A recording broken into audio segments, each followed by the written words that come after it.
There were more storylines than a week's worth of Days of Our Lives. Hi, I'm Dan Kingerski from KeyBank Center here in Buffalo on the Pittsburgh Hockey Now and the National Hockey Now YouTube channel. So where do we begin with this crazy 3-2 Penguins loss to Buffalo? And make no mistake, this was a game from a bygone Penguins era in which a bad call unnerved the Penguins. They unraveled, they discombobulated, they became more critical of the officials, complaining, looking for calls. They began taking runs at the Buffalo Sabres.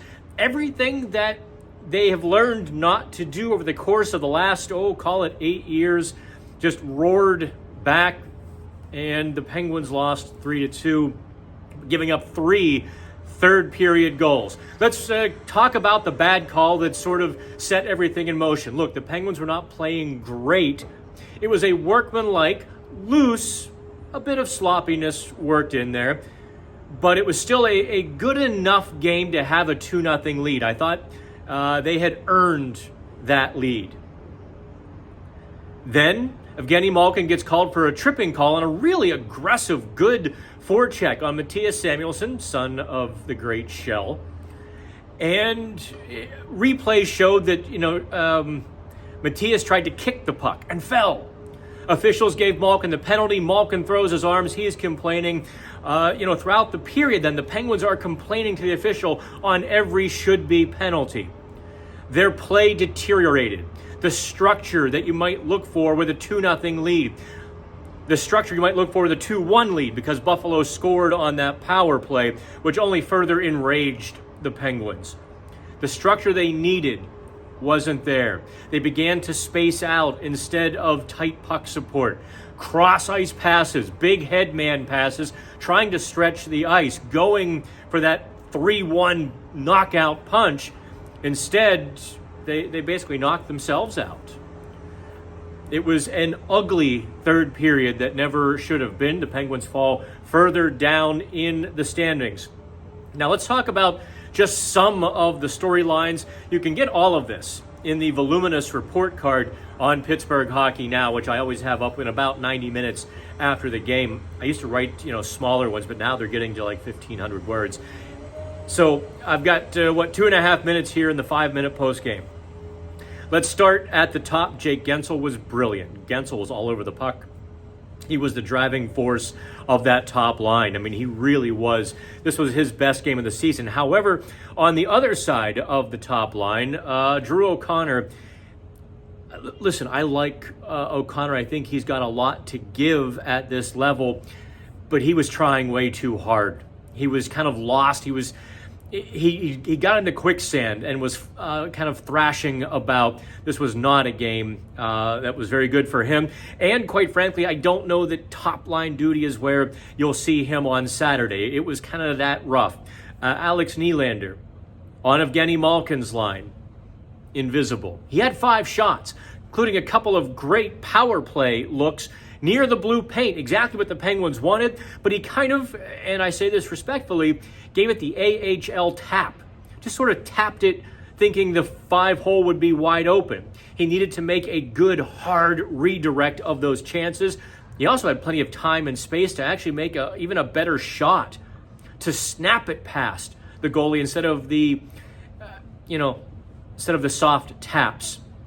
Not impressed with his game on Tuesday, or what day is today? Friday. Sorry, it's not impressed with his game, and I think that's a couple of straight games where Nylander has to do more if he wants to remain on that line, and more if he wants to remain in the NHL lineup. I really liked Vinny Hinostroza's game on the third line with Lars Eller and Radim Zohorna. Hinostroza was all over the ice. I mean, he was really getting the pucks in the offensive zone. I talked to him personally after the game, and look, everybody in that locker room was miserable.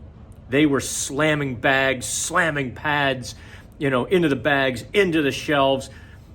I saw one player, basically heave his bag over onto the cart. It was that kind of anger, just a roiling frustration after that meltdown.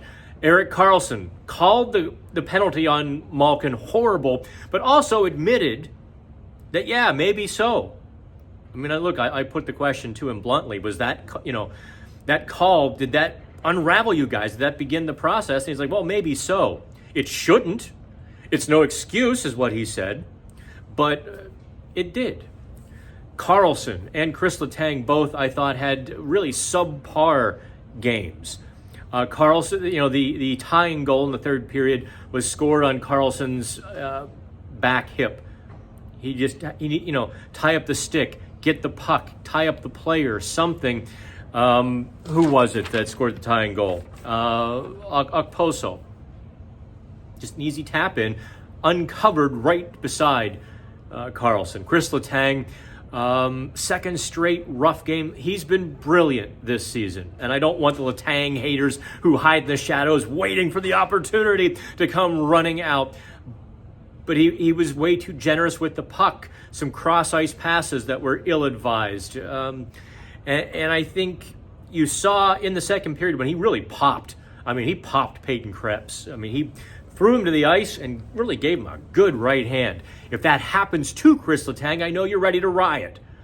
He did it, and so, I get it. Hometown guy, you kind of look the other way. It shows that exasperation the Penguins were beginning to have later in the second period when Buffalo turned up the physicality on the Penguins. Look, not all of it was perfectly legal. It's hockey. It happens. Penguins got unnerved by it. And then, the call was only just really, I think, the explosion to the implosion. What's that called? Some of you demolition experts might be able to tell me. But you get what I'm saying. That was the flashpoint to the implosion.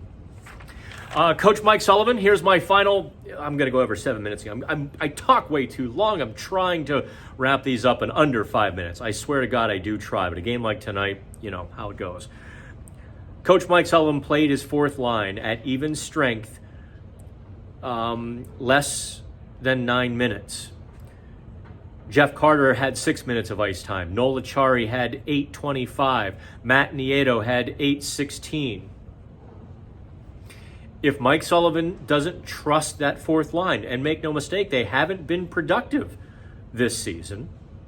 If Mike Sullivan doesn't trust the fourth line, then it's time for Kyle Dubas to revamp that bottom six. Because, look, there's no offense coming from it.